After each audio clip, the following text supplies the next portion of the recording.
ঘরবন্দি জীবনে হাঁপিয়ে উঠেছিলাম। ইতিমধ্যে স্বস্তির কারণও এসে গেল, আমাদের এক বন্ধুর জন্মদিন।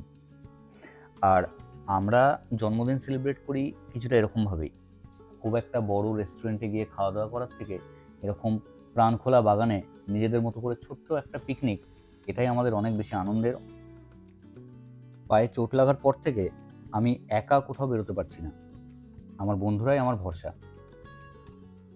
গাছতলায় বসে কেক কেটে গিফট দিয়ে শুরু হলো আমাদের পিকনিক পর্ব। না, বিলাসিতা বা আড়ম্বরের প্রাচুর্য নয়, এই মুক্ত পরিবেশে খুব সাধারণভাবেই আমাদের এই পিকনিকের আয়োজন। গান শুনতে শুনতে আড্ডা মারতে মারতে চলতে থাকলো আমাদের রান্নাবান্নার প্রস্তুতি। আজ মেনুতে ছিল মাটন বিরিয়ানি।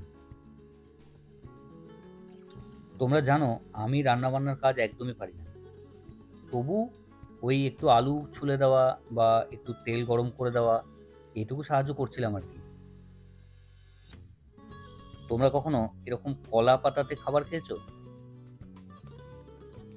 দেখতে দেখতেই রান্না বান্নার কাজ কমপ্লিট, এবার খাওয়ার পালা। বিরিয়ানি ছাড়াও আরও একটা চরম প্রাপ্তি কি জানো তো? এই সুন্দর মুহূর্ত আর এই বন্ধুত্বগুলো। এরকম বন্ধু ভাগ্য হোক সকলের। ভালো থেকো।